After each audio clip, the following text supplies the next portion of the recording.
कांग्रेस समेत कई विपक्षी दलों ने राज्यसभा में किसानों के मुद्दे पर चर्चा को लेकर नोटिस दिया था। हालांकि सभापति एम वेंकैया नायडू ने उनकी इस मांग को खारिज कर दिया। उन्होंने कहा कि इस मुद्दे पर कल चर्चा होगी। इसके बाद विपक्ष ने सदन से वॉकआउट कर दिया। थोड़ी देर में विपक्ष वापस लौटा और किसानों के समर्थन में जमकर नारेबाजी करने लगा। विपक्ष की नारेबाजी के चलते सदन की कार्यवाही को 3 बार स्थगित किया गया। इसके बाद भी विपक्ष का हंगामा जारी रहा, जिसके कारण कार्यवाही को कल सुबह 9 बजे तक के लिए स्थगित कर दिया गया है।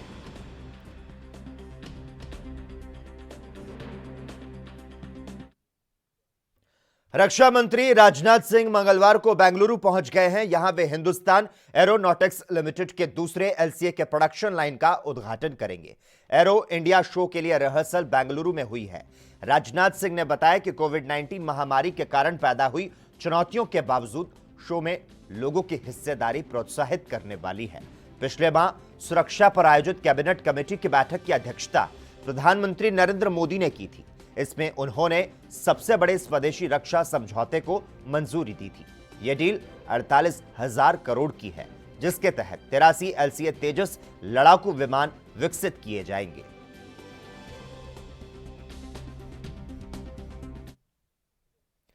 तीन कृषि कानूनों को लेकर पैदा हुई स्थिति के मसले पर चर्चा करने के लिए मुख्यमंत्री कैप्टन अमरिंदर सिंह ने आज सर्वदलीय बैठक बुलाई। इसमें भारतीय जनता पार्टी का एक भी नेता विधायक शामिल नहीं हुआ। बीजेपी के ज्यादातर नेताओं का कहना रहा कि भारतीय जनता पार्टी को इस मीटिंग में शामिल ही नहीं होना चाहिए। बीती देर रात तक पार्टी के कोर ग्रुप की मीटिंग इस सर्वदलीय बैठक में शामिल होने को लेकर होती रही।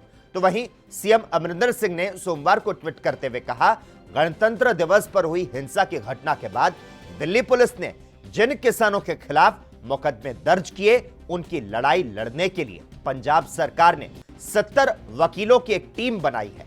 मैं व्यक्तिगत तौर पर केंद्रीय गृह मंत्रालय के सामने उस घटना के बाद लापता हुए किसानों का मुद्दा उठाऊंगा और ये सुनिश्चित करूंगा कि ये लोग सकुशल अपने घर पहुंचे।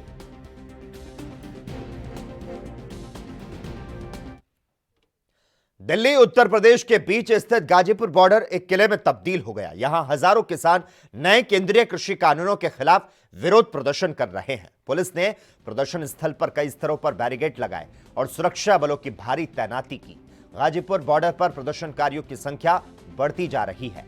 भारतीय किसान यूनियन के सदस्य और इसके नेता राकेश टिकैत यूपी गेट पर नवंबर से डटे हैं। आंदोलन को देखते हुए प्रांतीय सशस्त्र बल और त्वरित कार्य बल सहित सैकड़ों सुरक्षा कर्मियों को सतर्क रखा गया।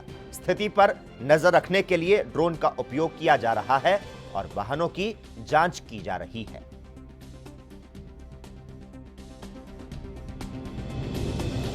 किसान आंदोलन तो आर पार की तरफ ही जा रहा। इससे पहले तो यहाँ से उठते नहीं। लेकिन सरकार तो कह ही रही है, सरकार को मानना पड़ेगा। करेंगे। सरकार बात कहाँ कर रही? सरकार तो बात करती ही नहीं।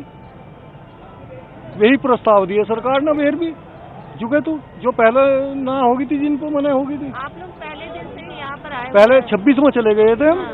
फिर आगे। अच्छा, 26 में चले हाँ। गए थे। अब क्या पहले से भीड़ बढ़ी है? पहले से भीड़ बढ़ी और बढ़ती जा रही दिन पर दिन। धर्मपाल सिंह, कहाँ से आए?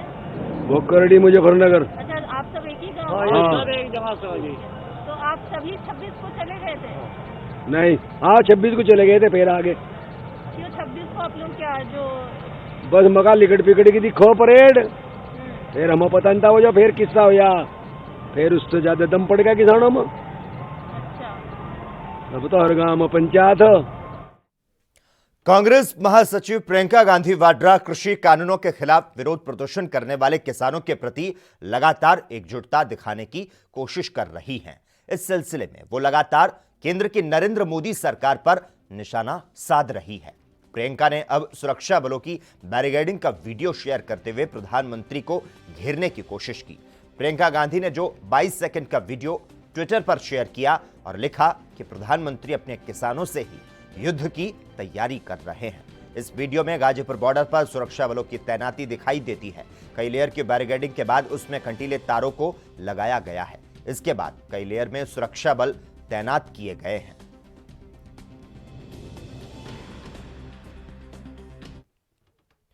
साल 2021 का बजट राज्यों के लिए वित्तीय स्वतंत्रता लेकर आया है। सोमवार को पेश हुए बजट के बाद राज्य अब अपने जीडीपी के 4% तक कर्ज ले सकेंगे। केंद्र सरकार ने इस बजट में राज्यों को अधिकार दिया कि राज्य अपने जीएसडीपी के 4% तक कर्ज ले सकेंगे। पहले यह सीमा 3% थी। गैर बीजेपी शासित राज्य जैसे कि केरल और राजस्थान लंबे समय से इस सीमा में बढ़ोतरी करने की मांग कर रहे थे। फंड की कमी से जूझ रहे राज्यों के लिए केंद्र का यह कदम राहत लेकर आया है। केंद्र सरकार ने 15वें वित्त आयोग की सिफारिशों को मानते हुए यह कदम उठाया है।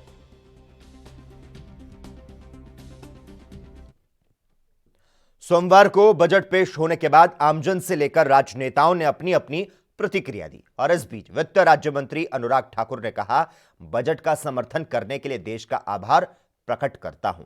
आपदा के समय में मोदी जी ने अपनी प्राथमिकताओं को तय किया और इसी आधार पर तय किया कि जान है तो जहान है। हम आत्मनिर्भर भारत पैकेज लेकर आए जिससे इंडस्ट्री को बढ़ावा मिले, रोजगार कम जाए। उस दिशा में कदम उठाए गए हैं। लेकिन जब बजट का सवाल था तो पिछले साल सरकार की आमदनी कम रही, लेकिन सरकार के कदमों से पिछले 4 महीने में जीएसटी में अच्छा कलेक्शन हुआ। प्रधानमंत्री ने स्पष्ट कहा कि किसी भी तरह का नया टैक्स ना लगाया जाए। मीडिया में इस तरह की खबरें थी, लेकिन हमने ऐसा कुछ भी नहीं किया। कि निश्चित तौर पर हम $5 ट्रिलियन इकोनॉमी करके ही रहेंगे और साथ ही साथ भारत को आत्मनिर्भर भारत भी बनाएंगे। कारण क्या है? हमारा कुल खर्चा कहां पर होने जा रहा है? इंफ्रास्ट्रक्चर पर होने जा रहा है। और अगर आप देखेंगे कोविड महामारी के दौरान जहां हमने कहा था जान है तो जहान है, जान बचाने का काम भी किया।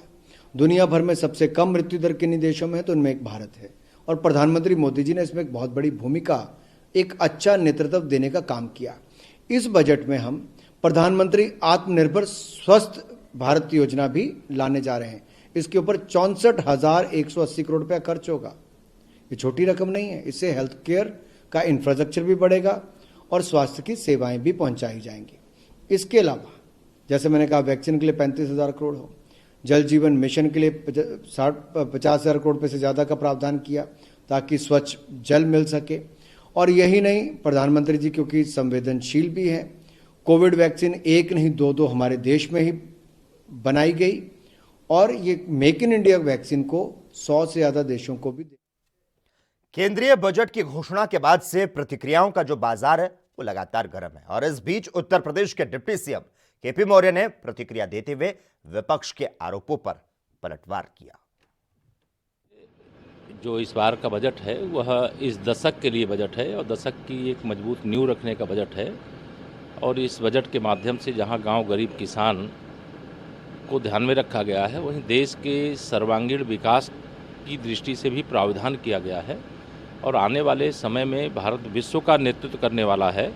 इस विश्वास के साथ इस बजट को प्रस्तुत किया गया है और इस बजट का पूरे देश में स्वागत हो रहा है और इस बजट से लोगों की आमदनी बढ़ेगी और लोगों के जीवन में खुशहाली आएगी। देखिए, विपक्ष मुद्दा विहीन है और विपक्ष को आज तक माननीय नरेंद्र मोदी जी के नेतृत्व में सरकार बनने के बाद 6 साल में पूरा देश चिल्ला चिल्ला के कह रहा है दूसरी पारी हमारी और भी पहली पारी से मजबूती के साथ शुरू करने के लिए आशीर्वाद दे रहा है, लेकिन एक भी माननीय नरेंद्र मोदी जी के नेतृत्व में जो काम हुआ है उसे विपक्ष अच्छा नहीं कह सकता है। विपक्ष रचनात्मक विरोध नहीं कर रहा है, विपक्ष एक बैरी की भांति मतलब व्यवहार कर रहा है और अच्छाइयों को भी नकार रहा है और विपक्ष की बात जब इस तरह से की जाती है विपक्ष के द्वारा तो देश इसे स्वीकार नहीं करता है, देश इससे नाराज होगा। अधिकार है कि अपनी कोई बात रखना चाहता है तो रखे, लेकिन सरकार के द्वारा देश के हित में जो कामकाज है उसे नहीं होने देंगे, ये नहीं चलेगा। वहीं उत्तर प्रदेश की योगी सरकार अपने सभी मंत्रियों और विधायकों को हाईटेक बनाने में जुट चुकी है। केंद्र की मोदी सरकार ने पहली बार सोमवार को पेपरलेस बजट पेश किया और अब इसी नक्शे कदम पर उत्तर प्रदेश की सरकार अपनी कैबिनेट बैठक की कार्रवाई को पेपरलेस करने की तैयारी में है। योगी सरकार ने मंगलवार को कैबिनेट बैठक को पूरी तरह से ई कैबिनेट की व्यवस्था रखने का फैसला किया। मुख्यमंत्री योगी आदित्यनाथ ने मंगलवार यानी कि आज 11 बजे मंत्रियों की बैठक बुलाई। मुख्यमंत्री योगी आदित्यनाथ के आवास पर हुई इस बैठक में पेपरलेस कैबिनेट और पेपरलेस गवर्नेंस के लिए ट्रेनिंग दी गई। केंद्र की मोदी सरकार के आम बजट पेश करने के बाद अब योगी सरकार इस तैयारी में जुट चुकी है।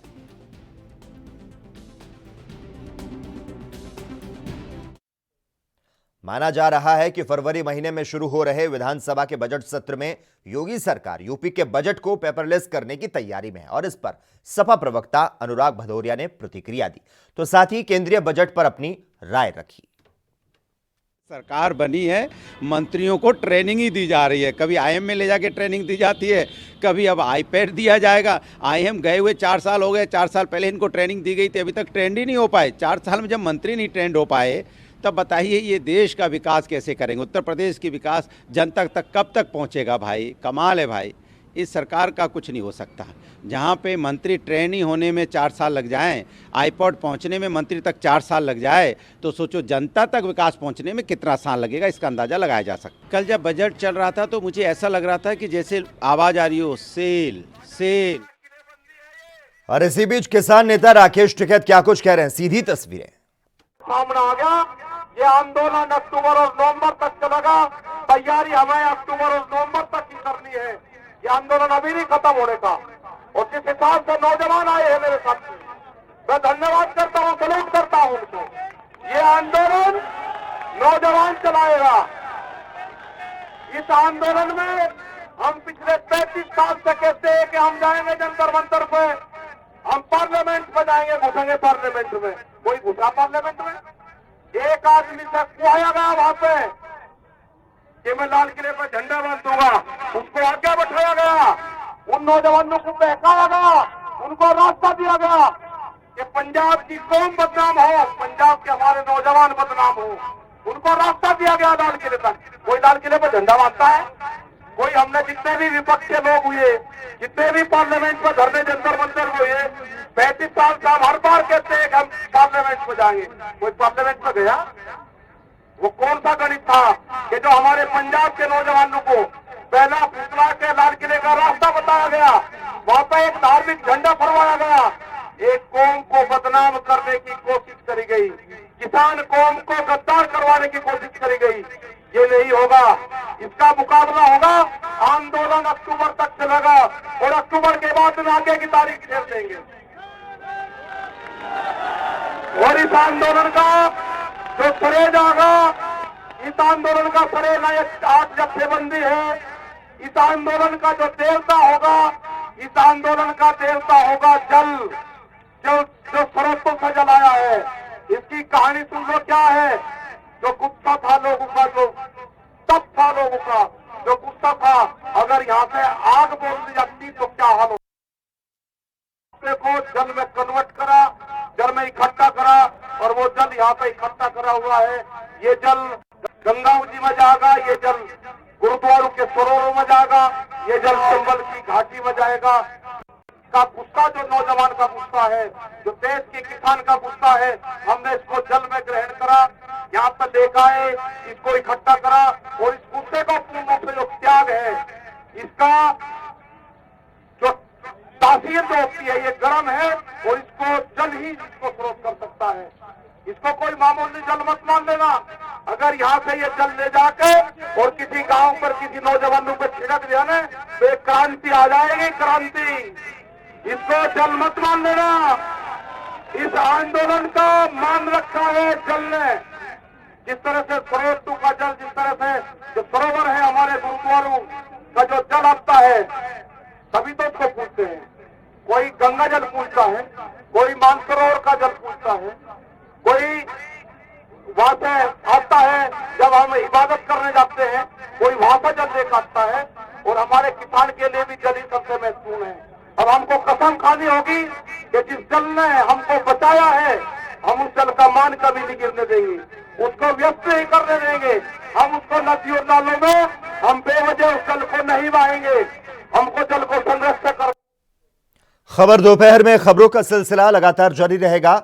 हम यहां पर रुकते हैं एक छोटे से ब्रेक के लिए।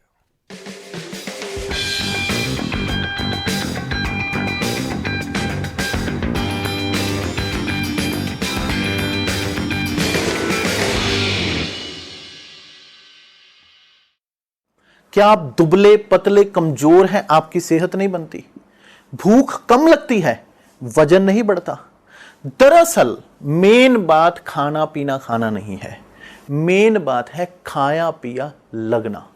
और अगर खाया पिया लगेगा ही नहीं तो सेहत बनेगी कैसे? इसलिए हमारी संस्था सन्यासी आयुर्वेदा ने एक ऐसी दवा बनाई है जो कि आपके पाचन तंत्र को, आपके लीवर सिस्टम को ठीक करने का काम करती है, ताकि आप जो भी खाएं उसका पूरे का पूरा निचोड़ आपके शरीर को लगे, आपकी भूख बढ़े, खाया पिया सही से लगे, नया खून बने, हड्डियों में जान आए, वजन बढ़े, ताकत बढ़े, चेहरे पर नूर आए और आप मोटे तगड़े खूबसूरत पर्सनैलिटी के मालिक बन जाएं। यह दवा पूरी तरह से आयुर्वेदिक होती है। इसका शरीर पर कोई भी साइड इफेक्ट, कोई भी नुकसान या दुष्प्रभाव नहीं होता। लड़के लड़कियां दोनों इसका इस्तेमाल कर सकते हैं और पहले 15 दिन के अंदर ही आपको इसका असर महसूस हो जाएगा। सिर्फ 650 रुपए की पूरे 1 महीने की दवा होती है और आप इसे घर बैठे 01145454545 पर फोन करके दवा मंगवा सकते हैं।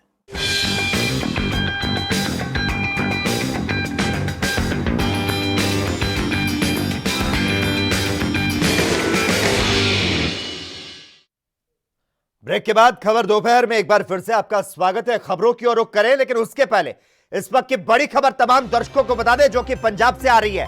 आपको जानकारी दे दें, यहां पर जलालाबाद में नगर काउंसिल के चुनाव से पहले तनावपूर्ण माहौल हो चुका है।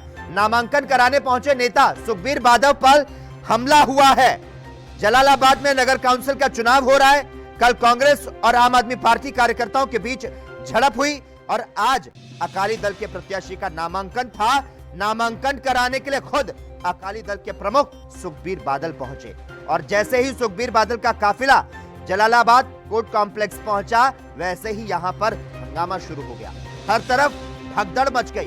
लोग बैरिकेडिंग तोड़कर कोर्ट कॉम्प्लेक्स में दाखिल होने लगे और इस दौरान जमकर पत्थरबाजी हुई, कई राउंड फायरिंग भी हुई। और इतना ही नहीं, मौके पर मौजूद सुखबीर बादल की गाड़ी पर पथराव किया गया।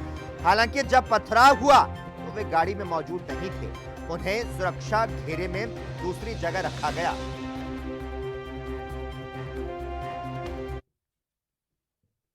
वहीं उत्तर प्रदेश की योगी सरकार अपने सभी मंत्रियों और विधायकों को हाईटेक और पेपरलेस बनाने में जुट चुकी है और इसी के तहत अब प्रदेश में ई कैबिनेट की व्यवस्था होने जा रही है और इस पर राज्य के तमाम नेताओं की प्रतिक्रियाओं को सुनाते हैं।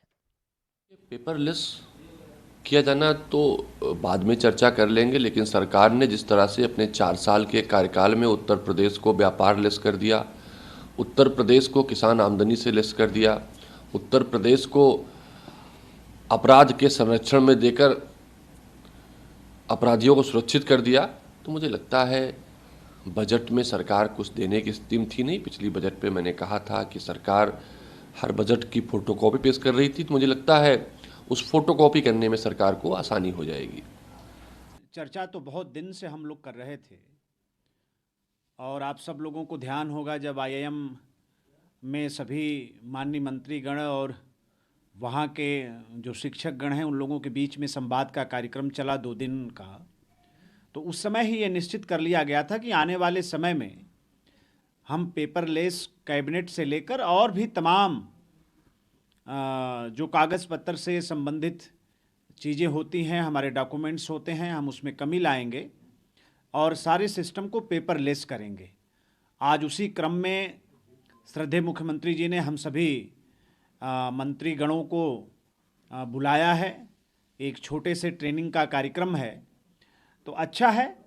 ये पूज्य प्रधानमंत्री जी की ही भी ऐसी परिकल्पना रही है। अभी आपने कल देखा होगा जब हमारे वित्त मंत्री जी बजट पेश करने के लिए संसद के अंदर जा रही थी, तो पहले अटैची हुआ करता था, फिर बाद में जो बही होती है, बही खाता, पिछले वर्षों में हम लोगों ने देखा है उस स्वरूप में बजट की प्रतियां और उसके पूरी व्यवस्था को लेकर वित्त मंत्री जी जाते थे। लेकिन कल जो हम लोगों ने दृश्य देखा वो सिमटकर बहुत ही छोटे से एक टैब में मुझे लगता है।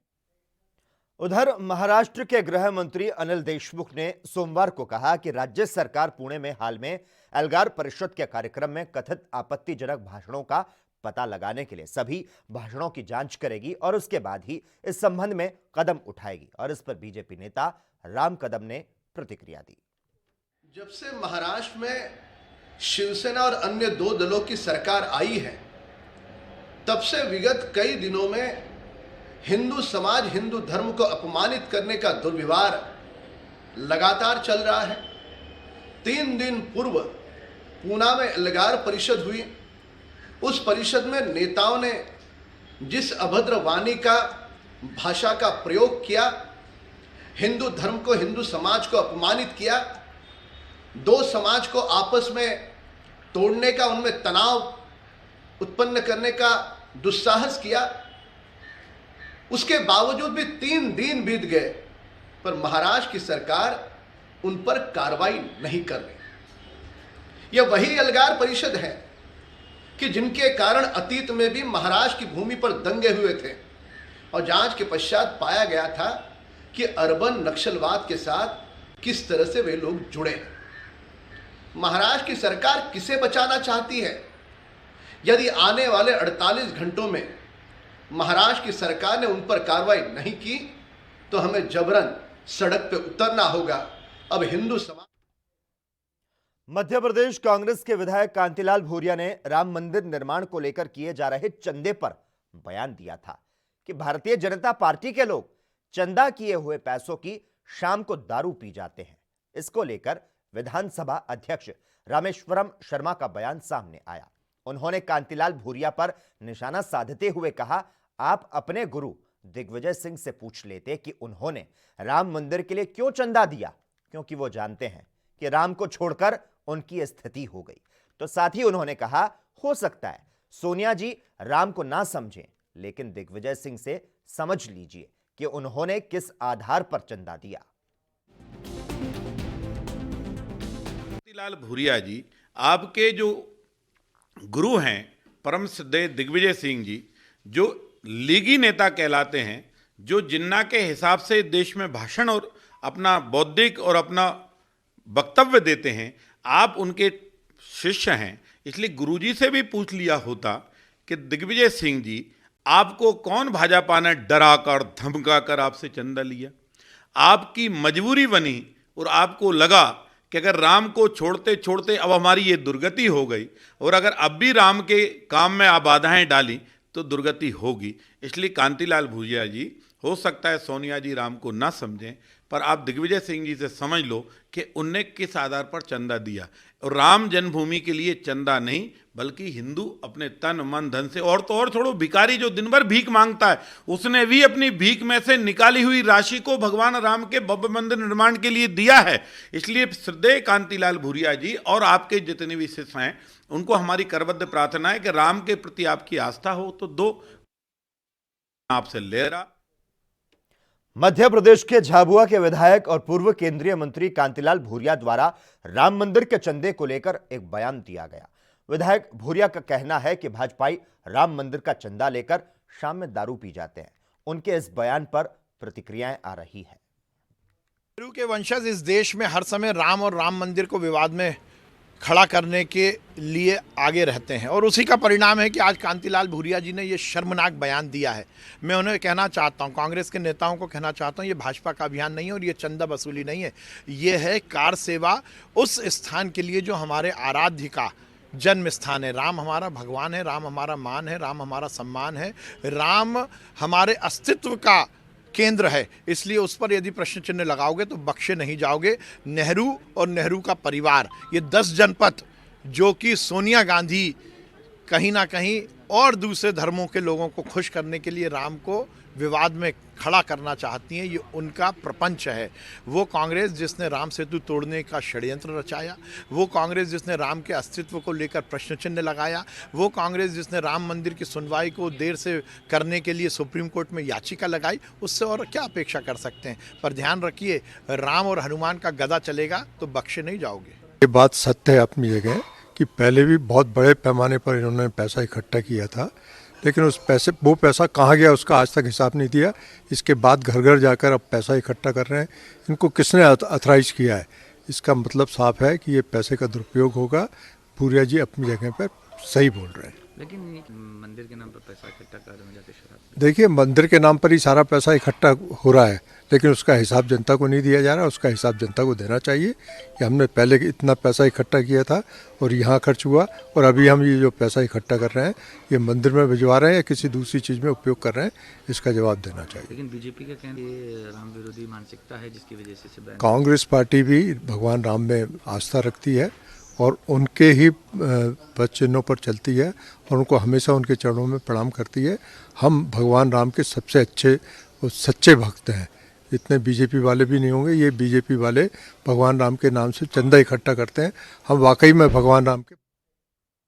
और इसी के साथ ही खबर दोपहर में आज के लिए बस इतना ही। तमाम अहम खबरों के लिए लगातार आप देखते रहिए ANB न्यूज़।